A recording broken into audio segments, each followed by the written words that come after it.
예배 가운데 나오신 여러분 환영하고 축복합니다. 또 하나님의 은혜를 사모해서 나오신 여러분들의 그 마음 가운데 하나님께서 또 귀한 은혜로 오늘 또 채워주실 줄 믿습니다. 우리가 계속 성경 인물을 가지고 함께 나누고 있는데요. 오늘 우리가 함께 살펴볼 인물은 룻입니다. 롯이 아니고 룻입니다. 제가 성경에서 가장 좋아하는 책 중에 하나이고요. 성경에서 가장 재미있는 스토리 라인을 가진 책 중에 하나라고 생각합니다. 아마 여러분들 중에도 룻을 많이 읽어보신 분들이 계실 텐데 여러분 재밌지 않습니까? 누군가가 이걸 좀 넷플릭스 드라마로 좀 만들어주면 굉장히 흥행을 할 것 같을 정도로 그런 완벽한 스토리 라인, 러브 라인, 다양한 요소들이 이렇게 들어가 있습니다. 아마 많은 분들이 이런 신데렐라 스타일의 멜로 드라마를 아주 좋아하는 것으로 알고 있는데요. 2019년인가요? 제가 아주 즐겨봤던 드라마. 그러니까 이게 코비드가 길다 보니까 이 드라마를 자주 보게 되는데 제가 봤던 최고의 멜로 드라마 중에 하나는 뭐냐면 동백꽃 필 무렵입니다. 그래서 이제 길게 하면 얘기하면 너무 기니까 동백이라고 하는 사회의 편견에 찌든 한 미혼모 여인을 용식이라고 하는 시골 청년이 그냥 주구장창 사랑해 주는 거예요. 그 사람이 어떻든 세상 사람들은 뭐 술집 여인이다, 미혼모다 손가락질 하는데 오직 그의 눈에는 동백이밖에 안 보입니다. 그래서 처음부터 끝까지 그 사람을 변치 않게 사랑해 주면서 그 동백이라는 여인이 이렇게 변화되는 스토리인데, 저도 처음에는 저희 아내가 꼭 보라고 해서 안 봤다가 한번 다시 보고는 처음부터 끝까지 정주행했던 그런 기억이 나는데, 어쨌건 이런 류의 드라마들의 원조, 제가 이 드라마를 보면서 생각했던 것은 뭐냐면, 야, 이거 룻기 보고 만들었구나, 이런 생각이 좀 들더라고요. 룻기를 보지 않으면, 신약 성경의 예수님의 이야기를 보지 않으면 이런 드라마가 나오기 힘들겠다, 그런 생각을 해본 적이 있습니다. 어쨌건 이런 신데렐라 스토리의 원조격이 되는 내용이 바로 이 룻기라고 할 수 있습니다. 때문에 이 룻기의 내용은 여러분들이 잘 알고 있을 거라는 생각이 들어요. 유력자인 보아스가 비천한 이방 여인 룻을 얼마나 사랑했는지, 또 그의 보아스의 사랑으로 인해서 룻이 얼마나 큰 축복을 누리게 되었는지 우리들은 너무나 잘 알고 있습니다. 그래서 오늘 말씀은요, 여러분들과 이 룻과 보아스의 러브 스토리에 너무 집중하진 않겠습니다. 그것보다는 룻기 전체에 스며들어 있는 하나님의 사랑 이야기, 하나님의 헤세드 이야기, 그리고 이 하나님으로부터 비롯된 이 사랑, 이 헤세드가 다른 이에게 어떻게 영향을 주고 어떤 열매를 맺는지 좀 살펴보면서 은혜를 좀 나누어 보려고 합니다. 여러분, 우리가 이 룻기를 생각했을 때 룻이라는 이름이 들어가다 보니까 당연히 사람들이 룻이 주인공이다 이렇게 생각을 합니다. 물론 그 말도 맞는 말이죠. 성경 전체를 봐도, 이 룻기를 봐도 룻이 상당한 역할을 감당하고 있는 것을 볼 수 있죠. 그런데 우리가 이 룻기를 생각하면서 결코 간과하지 말아야 할 중요한 인물이 한 분 더 있는데요. 그 사람은 나오미입니다. 여러분, 나오미가 누구입니까? 우리가 잘 아는 대로 룻의 시어머니죠. 시어머니. 근데 그 이름의 뜻이 뭐냐면 기쁨 혹은 즐거움이라는 뜻을 가지고 있습니다. 여러분, 그런데요, 이 나오미라는 그 이름의 뜻과는 반대로 이 나오미라는 여성의 인생이 참으로 괴롭고 슬픈 것을 우리가 볼 수 있습니다. 룻기 1장에 의하면 그 여인이 그렇게 슬프고 괴로웠던 이유가 명확하게 나타나 있는데요, 크게 두 가지 정도로 나뉠 수 있습니다. 첫 번째 이유는 뭐냐면 그녀가 살던 시대적인 배경이 아주 암울했기 때문이에요. 룻기 1장 1절을 보면 이렇게 말씀합니다. 사사들이 치리하던 때에 그 땅에 흉년이 드니라. 이 문장으로 시작해요. 그러니까 룻이 살던 시대에는 첫 번째 사사들이 치리하던 때고, 두 번째 그 땅에 흉년이 있었다는 것이죠. 여러분, 사사 시대는 어떤 시대입니까? 이스라엘 역사를 통틀어서 가장 어두웠던 시대 중에 하나입니다. 범죄와 타락이 거듭 반복되는 혼란의 시대이죠. 그래서 사사기 17장 6절 말씀을 보면 이렇게 이야기합니다. 그때에는 이스라엘에 왕이 없었으므로 사람마다 자기 소견에 옳은 대로 행하였더라. 여러분, 이것은 무엇을 의미합니까? 각 개인의 생각이 하나님의 말씀을 앞섰다는 거예요. 하나님의 말씀을 대신하는 시대를 살고 있었다는 것입니다. 하나님의 말씀을 무시하고 자기 마음과 생각이 가는 대로 살았던 하나님 부재 시대, 왕이신 하나님이 없는 시대가 바로 이 사사 시대라고 할 수 있는 것이죠. 여러분, 그런데요, 이 시대적 상황을 아주 잘 반영하고 있는 단어가 하나 더 등장하는데, 그것이 무엇이면 바로 흉년이라고 하는 단어입니다. 흉년. 하나님을 떠난 이 영적 기근의 시대에 흉년까지 찾아왔다고 하는 것은 그 시대가 얼마나 암울하고 또 살아가기가 힘든 시대였는지를 보여주고 있습니다. 마치 지금 시대와 같지 않습니까? 하나님이 없어 보이는 이 시대, 전염병이 창궐하고 또 바다 건너편에서는 전쟁이 일어나고, 여러분 그 땅에 사는 사람들이 얼마나 지금 암울하고 힘든 시대를 살고 있겠습니까? 세상에 경제 물가가 막 올라가고 있고 경제적으로도 굉장히 어려운 시대를 지금도 살고 있는데 굉장히 비슷한 시대였던 것 같습니다. 여러분, 그런데 이런 영적 기근의 시대에, 극심한 이 흉년의 시대 한복판에 누가 살고 있었습니까? 나오미 가족이 살고 있었다는 거예요.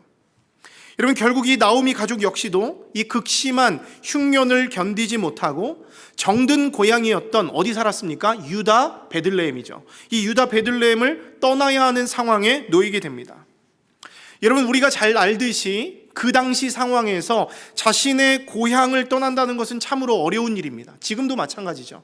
아마 이것은 지금의 이민과 비슷하지 않을까 생각이 들어요.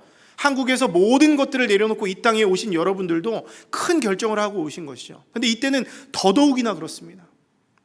조상 대대로 살아오던 그 땅을 뒤로하고, 그런 보호막들을 뒤로하고 살아보지 못한 미지의 세계로 나간다는 것은 상당히 두려운 일이죠. 아브라함이 본토 친척 아비집을 떠나는 것도 마찬가지였습니다.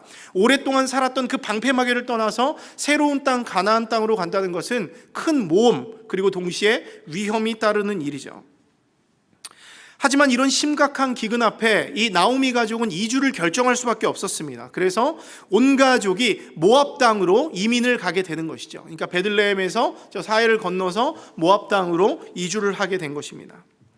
여러분, 그런데요, 나오미의 인생이 괴롭고 슬픈 진짜 이유가 이어서 발생하죠. 두 번째 이유인데요, 여러분 어떤 일이 일어납니까? 모압 땅에 도착해서 잘 살고 있었던 누가? 남편 엘리멜렉이 갑자기 죽게 된 거예요. 너무너무 힘든 상황 속에서 이민을 결정하고 아무도 모르는 그런 이방 땅에서 살아간 지 얼마 되지 않아서 남편 엘리멜렉이 죽은 것입니다. 이 남편이 죽은 이유는 정확히 알 수 없어요. 그런데 한 여인에게 있어서 남편이 죽었다는 것은 매우 충격적인 일이죠. 여러분, 집에 우리 배우자가 있습니다. 또 우리 남편 아내들이 있습니다. 갑자기 남편과 아내가 어느 날 갑자기 세상을 떠났다. 여러분, 얼마나 충격적인 일입니까?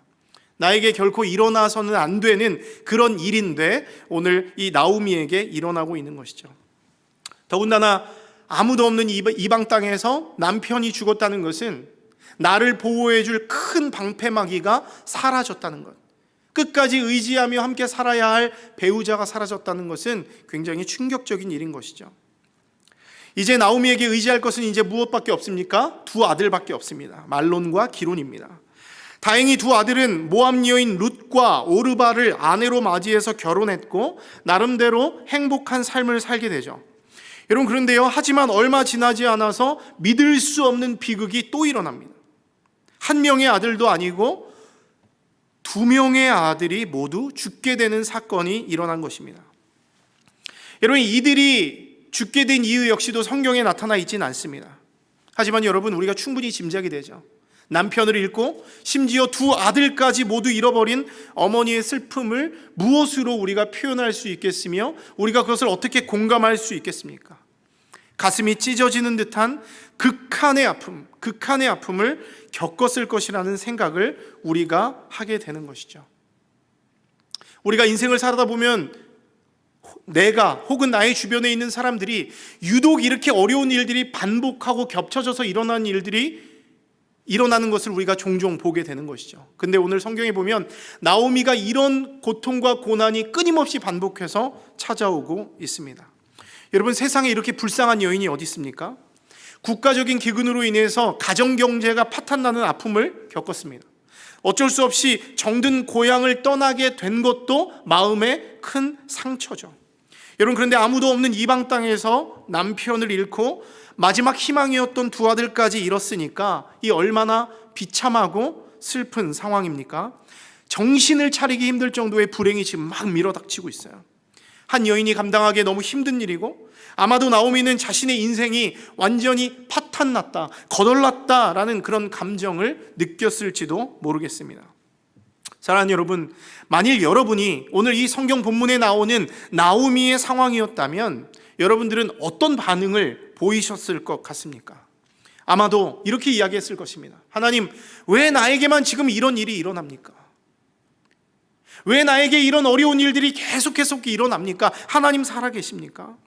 이렇게 불만을 터뜨리지 않겠습니까? 하나님을 계속 원망하고 세상을 증오하면서 세상 말로 나는 팔자가 세다 막 이러면서 살고 있지 않았겠습니까? 여러분, 특별히 나오미에게는 두 명의 이방 며느리들이 있었습니다. 룻과 오르바죠. 여러분, 시어머니 입장에서는 가만히 생각해 보니까 막 화가 나는 거예요. 이 아들이 죽은 책임을 누구에게 돌릴 수 있습니까? 며느리들에게 돌릴 수 있는 것이죠. 집안에 여자가 잘못 들어와서 그렇다. 뭐 한국에 이런 말 옛날에 많이 했죠. 집안에 여자가 잘못 들어와서 그렇다. 아마 이 당시에도 뭐 이런 것이 있었는지는 모르겠지만, 우리가 어려움을 당하게 되면 자꾸 탓을 남에게 돌리려고 하잖아요. 니네가 잘못 들어와서 그렇다. 이렇게 잘못을 돌릴 수가 있었습니다. 그들을 핍박하고 괴롭힐 수 있었습니다. 여러분, 그렇지 않았겠습니까? 너무 화가 나서 풀 데가 없는데 이것을 어디다 풀겠어요? 그 이방 땅에서 가장 가까이 있는 그나마 남은 며느리들에게 막 풀지 않겠습니까? 여러분, 그런데요, 우리가 룻기를 잘 읽어보면 나오미가 어떤 사람인지 우리가 조금이나마 엿볼 수 있습니다. 나오미는요, 마음씨가 참 착하고 신앙이 깊은 여인이었던 것 같습니다. 마음을 추스리기 어렵고 정신을 차리기 힘든 상황 속에서도 끝까지 하나님을 붙들고 기도해요. 그 신앙을 놓지 않습니다. 또 모든 책임을 이 며느리들에게 돌리기보다는 다 내 잘못이다, 내가 잘못했다, 내가 벌을 받은 것이다, 뭐 이런 식으로 이야기를 합니다. 그리고는 오히려 그 며느리들을요 불쌍하게 여겨요. 여러분, 하나님의 사람들은요 우리 예수님과 같이 타인을 향한 불쌍한 마음이 있어야 됩니다. 그러니까 이 나오미의 마음에도 너무나 본인이 어렵고 힘든 상황인데, 지금 당장 내 몸 하나 가누기도 힘든 상황인데 지금 누가 보여요? 룻과 오르바가 보이는 것입니다. 그 며느리들이 너무 불쌍한 거예요.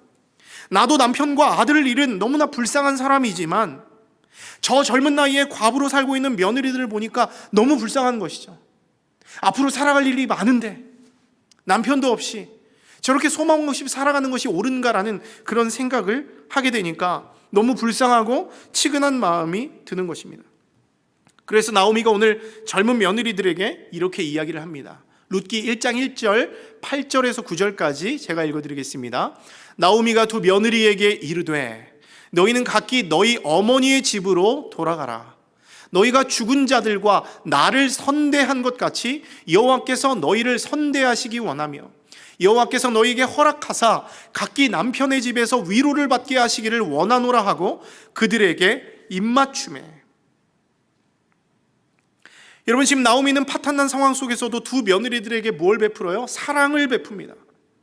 자신을 떠나서 너희들의 어머니의 집으로 돌아가고 너희의 인생을 살아가라고 여호와 이름으로 축복하면서 기도하면서 보내주고 있는 것이죠. 어려운 상황에서도 두 며느리들에게 끝까지 인애와 자비를 베푸는 나오미의 착한 마음씨를 엿볼 수 있는 대목이라고 할 수 있습니다. 여러분, 이렇게 사랑을 베풀고 자비를 베푼 이 나오미에게, 여러분, 룻기를 읽어보면 어떤 일이 일어납니까? 중요한 부분입니다. 드디어 상처난 여인의 마음을 우리 하나님이 어떻게 만지시고 어떻게 회복시키는가를 보여주는 중요한 장면들이 그 이후에 계속 등장한다는 것이죠. 여러분, 오늘 본문 16절과 17절 말씀을 보면 자신을 떠나가라고 말하는 그 나오미의 말에 며느리 룻이 이렇게 반응합니다. 제가 읽어드리겠습니다. 룻이 이르되 내가 어머니를 떠나며 어머니를 따르지 말고 돌아가라 강권하지 마옵소서. 어머니께서 가시는 곳에 나도 가고 어머니께서 머무시는 곳에서 나도 머물겠나이다. 어머니의 백성이 나의 백성이 되고 어머니의 하나님이 나의 하나님이 되시리니 어머니께서 죽으시는 곳에서 나도 죽어 거기 묻힐 것이라.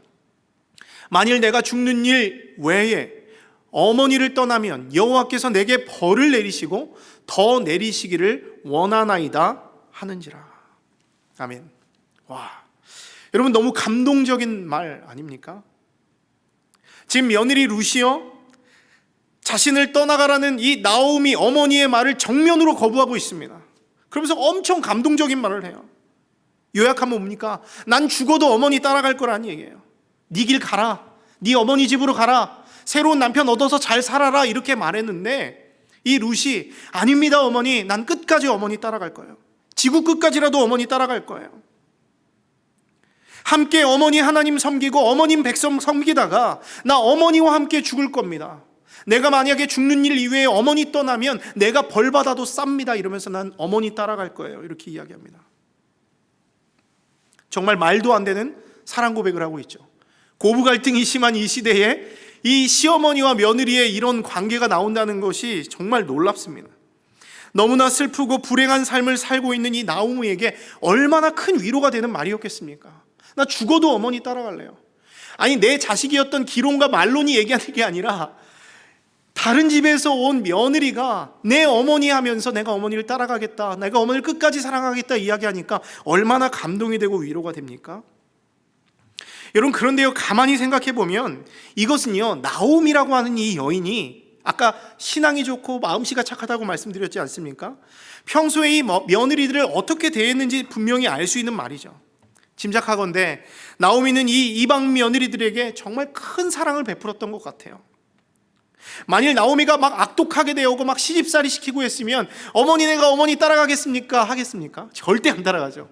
시집살이 시키고 어렵게 하는데 누가 그 어머니를 따라가겠습니까? 그런데 이 어머니가 이 두 며느리들에게 그렇게 사랑을 베풀어 준 거예요.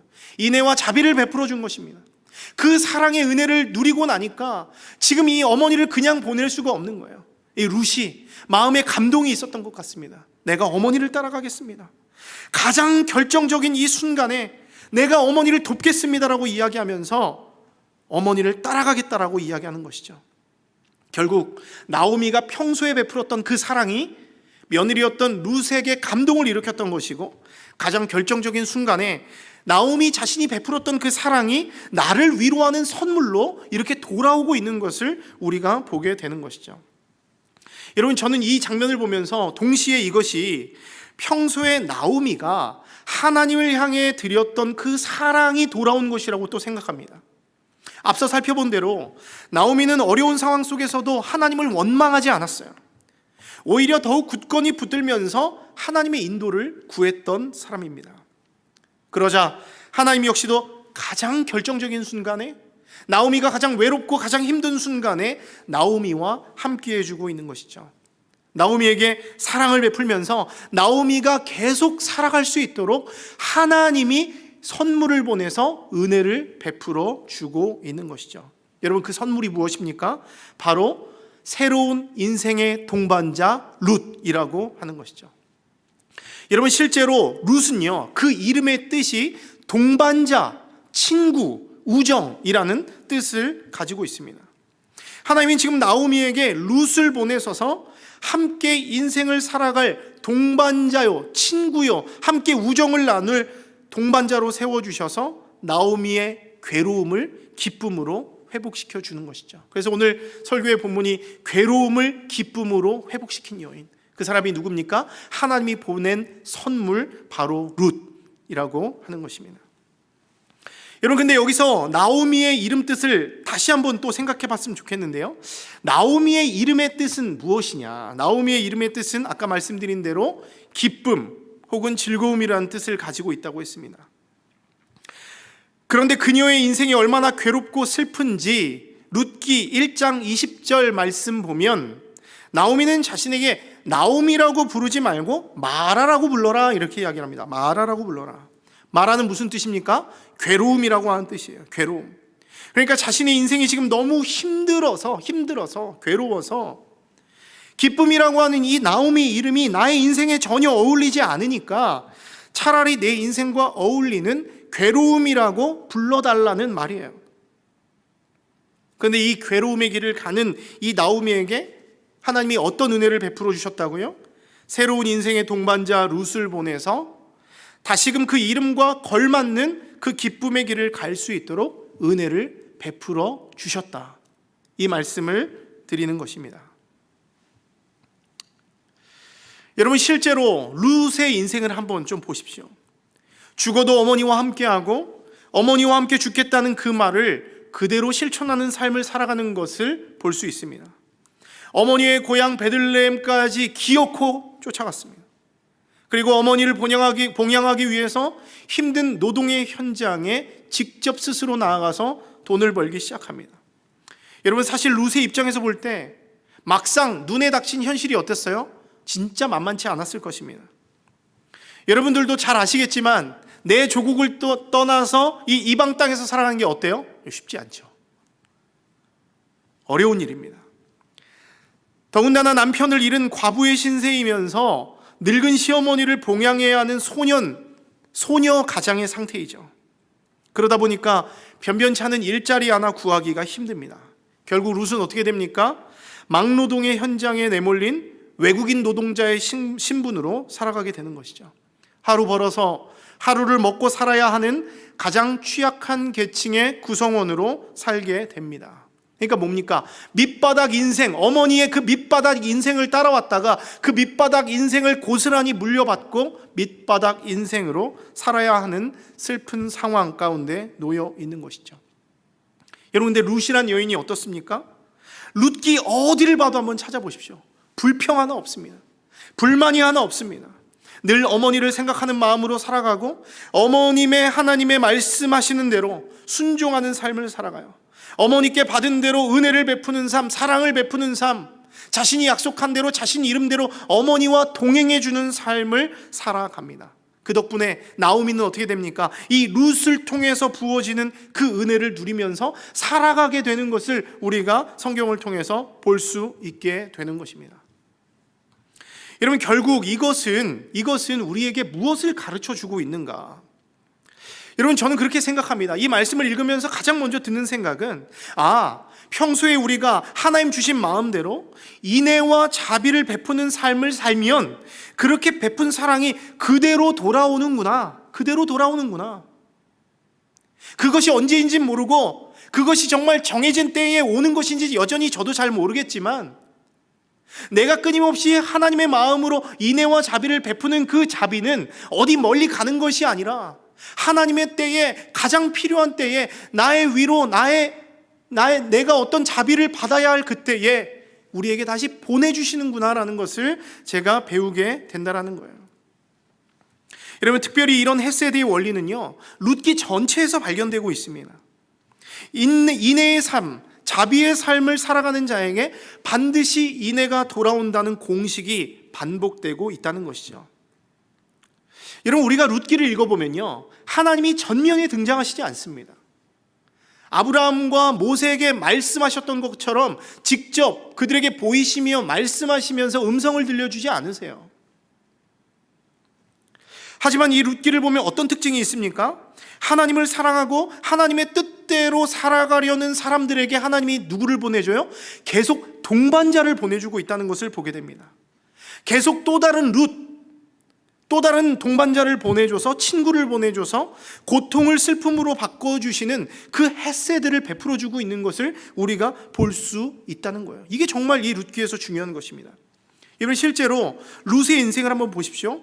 어머니가 자기에게 사랑을 베풀었듯이 자기도 어려운 상황 속에서도 끝까지 어머니를 사랑하며 섬겼습니다. 그 덕분에 룻은요, 나오미에게 정말 훌륭한 친구이고 동반자가 됐습니다. 나이 차이가 있고 환경이 다르지만 친구가 되었다는 것이죠. 그렇게 룻이 나오미에게 인애를 베푸는 삶, 자비를 베푸는 삶을 사니까 룻에게는 또 어떤 일이 일어납니까? 하나님이 룻에게 또 다른 룻, 또 다른 친구, 또 다른 동반자를 보내주는 것을 볼 수 있어요. 그게 누구죠? 우리가 잘 아는 대로 성경판 용식이, 그러니까 보아스를 그에게 보내주고 있습니다. 하나님은 인애의 삶을 사는 룻에게 보아스라고 하는 최고의 동반자를 보내주심으로 인해서 룻을, 그 괴로움 가운데 있었던 여인을 또 보아스를 통해서 건져내세요. 기쁨으로 인도해 주십니다. 아멘이십니까? 이런 어떤 사이클들이 계속 물고 물리고 벌어지고 있다는 거예요. 근데 이것은요, 여러분, 보아스도 마찬가지입니다. 여러분, 보아스는 누구입니까? 베들레헴의 부유한 지주입니다. 유력자예요. 파탄난 나오미 집안의 상황에 관심을 가질 이유도 없고 비천한 여인 룻에게 어떤 호의나 친절을 베풀 이유도 없습니다. 여러분, 하지만 오늘 성경에서 보아스는 어떻게 했습니까? 보잘것없는 이방 여인 룻을 사랑해요. 왜 그런지는 모르겠습니다. 그냥 저라면 사랑하지 않을 것 같은 비천한 여인인데 그냥 사랑해요. 여러분, 이건 진짜 하나님이 하시지 않고는 있을 수 없는 일이 막 일어나고 있는 거예요.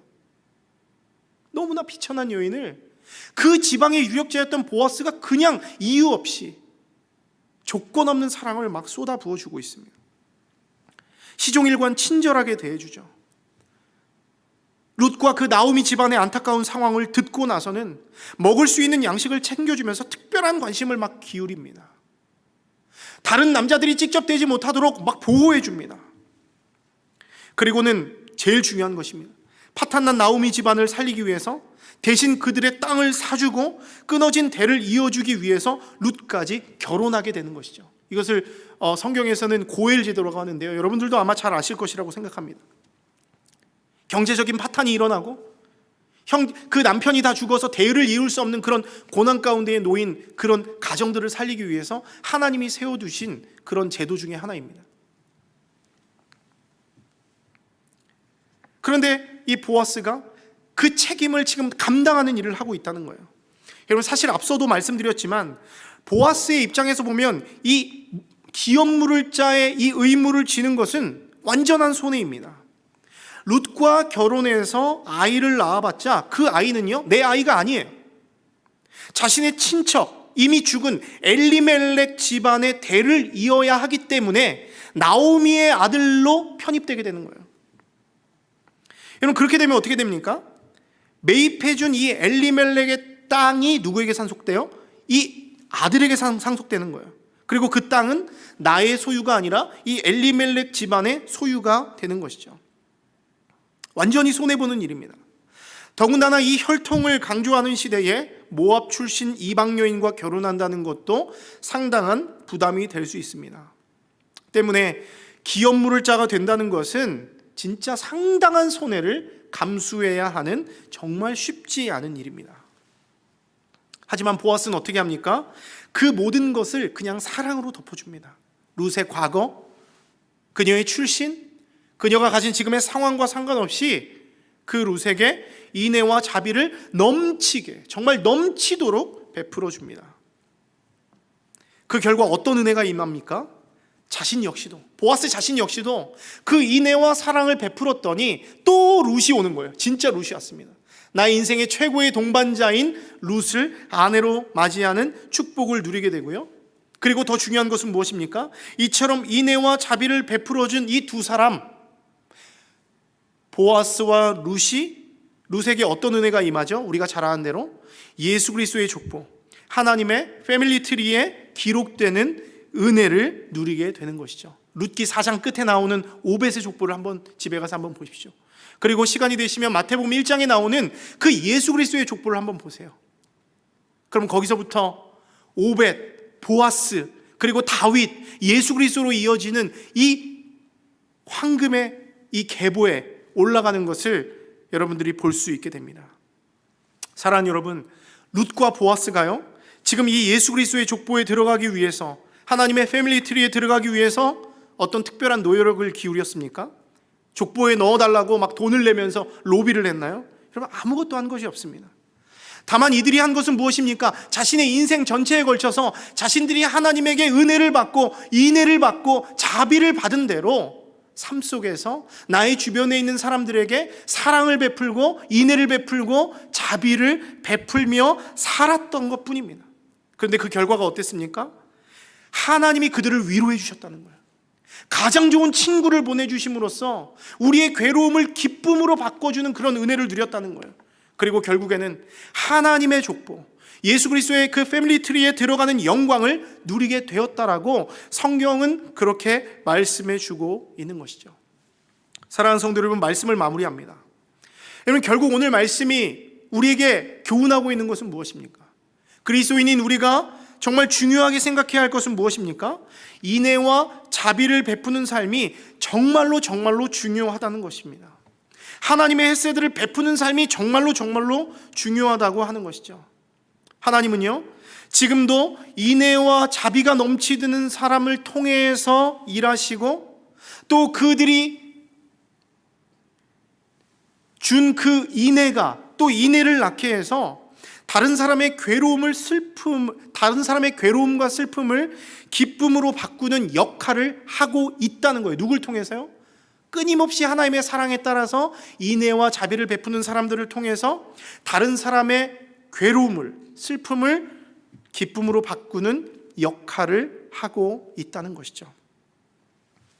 사랑하는 여러분, 저는 우리 주변에 있는 다른 누군가에게 이 인애와 사랑을 우리 역시도 그렇게 베풀어 줌으로 여러분들이 또 다른 룻이 되기를 소망합니다. 또 다른 친구, 또 다른 동반자가 되기를 기도합니다. 우리 주변에는 정말 절망하고 낙담한 인생들이 참 많습니다. 나오미와 같이, 그 엘리멜렉의 집안과 같이, 룻과 같이 정말 사회의 가장 낮은 자리에서 고통받고 어려워하는 사람들이 참으로 많습니다. 특별히 우리 한인 동포들 중에서도 이민 와서 적응하지 못하고 어려움 가운데 고통받는 사람들이 참으로 많이 있습니다. 물론 우리가 그 사람들을 다 품을 수는 없습니다. 하지만 여러분, 하나님은 항상 우리에게 열방을 품어라, 캐나다를 품어라 이렇게 이야기하지 않습니다. 네 주변에 반경 3km 안에 있는 가장 가까운 사람 중에서 도와야 할 그 사람을 도와라라고 이렇게 말씀하신다고 저는 생각합니다. 여러분 주변에 가장 힘들고 어려운 나오미 같은 사람이 누가 있습니까? 나의 이름을 말하라고 불러라라고 이야기하면서 고통 가운데 살아가는 사람이 누가 있습니까? 하나님이 우리에게 그렇게 하셨던 것처럼 여러분들이 그들에게 나아갔으면 좋겠어요. 그들의 친구가 되어주시고 그들의 동반자가 되어주셨으면 좋겠습니다. 지금 우리 교회가 이제 우리 주변의 사랑 실천, 정말 선교적 교회로 나아가기 위해서 교회가 담장을 넘을 준비를 하고 있습니다. 담장을 넘는다는 것은 우리 주변의 이웃들, 나오미 같은 룻 같은 그런 친구들에게 나아가서 그들을 위로하고 그들을 회복시켜 주라는 사명을 가지고 우리가 나아가게 되는 것이죠. 저는 이 일들이 마치 어떤 행사로 끝나지 않았으면 좋겠다는 생각이 듭니다. 기왕 우리가 하는 것, 오늘 이렇게 받은 말씀과 같이 우리 마음에 끓어오르는 그런 뜨거운 마음을 가지고 마치 보아스가 룻을 사랑했던 것처럼, 하나님이 우리를 그렇게 사랑해 주셨던 것처럼 우리가 그 마음을 다해서 전심으로 촌 안에서 열심히 한번 논의해보고 우리가 어떻게 한번 해볼까? 여러분 진짜 몇 명이 모여서 조금 이렇게 모으면요, 하나님 지혜 주십니다. 어떻게 담장을 넘어서 우리가 섬길 수 있을까? 저는 지혜 주신다고 생각을 해요. 저도 선교를 담당하면서 또 이 사랑실천, 이번에 선교적 교회를 담당하면서 저도 이제 다른 선교사님들이나 지역사회 필요들을 한번 찾아보고 있는데요, 참 많이 느끼게 됩니다. 우리 주변에 이렇게 도와야 할 룻, 나오미가 이렇게 많구나라는 것을 깨닫게 됩니다. 여러분들도 이런 마음을 가지고 함께 동참하면서 그 인애와 자비를 베푸는 그런 헤세드의 삶을 여러분들이 살아가다 보면 하나님께서 여러분에게 은혜를 주실 것입니다. 여러분이 가장 힘들 때 여러분을 위로하실 것이고, 여러분들에게 가장 필요한 친구 동반자를 붙여주셔서 그것을 이겨내게 하실 것이라는 거예요. 우리가 서로 물고 물리면서 서로 친구가 되어주고 동반자가 되어준다면 하나님의 은혜가 우리에게 충만하게 임할 것임을 믿습니다. 오늘 마지막으로 여러분들과 찬양하면서 좀 마무리했으면 좋겠는데요, 나의 안에 거하라라는 찬양입니다. 이게 어떻게 보면 제가 찬양을 이렇게 묵상하면서 이 고해를 가장 잘 표현한 찬양이 아닌가. 물론 이사야 43장 말씀이긴 하지만 고해일이 결국 구속자, 구원자란 뜻이거든요. 하나님이 우리를 구원하셨습니다. 마찬가지로 우리도 누군가에게 그 구원의 손길을 내밀어야 합니다. 그리고 하나님 앞에 영광 돌려야 하는 것입니다. 마지막으로 이 찬양하면서 우리의 영원한 고일이 되시고 구원자 되신 하나님 찬양하고 우리가 믿음으로 나아갔으면 좋겠습니다.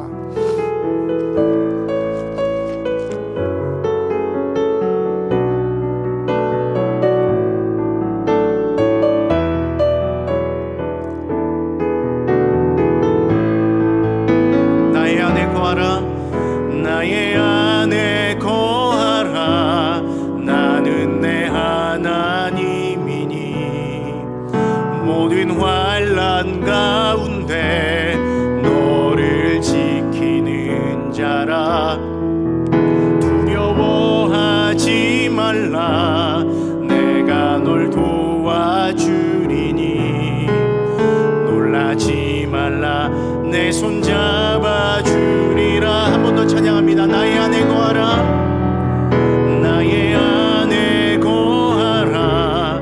나는 내 하나님이니 모든 환난 가운데 너를 지키는 자라. 두려워하지 말라. 내가 널 도와주리니 놀라지 말라. 내 손 잡아주리라. 내가 너를 지명하여 불렀나니 너는 내 것이라. 내 것이라. 너의 하나님이라.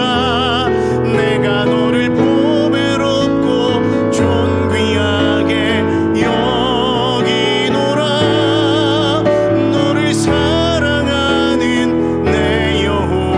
내가 너를 지명하여 불렀나니 내가 너를 지명하여 불렀나니 너는 내 것이라.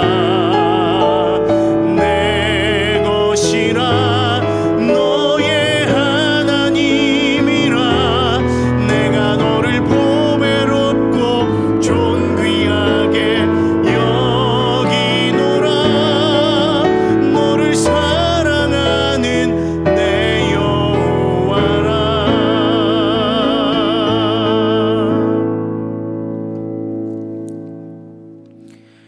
이젠 우리 주 예수 그리스도의 은혜와 하나님의 사랑하심과 성령 하나님의 교통교제 충만케 하신 역사가 하나님이 부르신 소명에 따라 누군가에게 또 다른 로, 또 다른 친구, 또 다른 동반자가 되어주므로 괴로운 자를 기쁨의 자리로 인도하기를 소망하는, 그래서 주님의 명령에 순종하기를 소망하는 사랑하는 주의 백성들 머리머리 위에, 그리고 그들의 일터와 그들의 삶 위에 지금으로부터 영원토록 함께 하시기를 간절히 축원하옵나이다.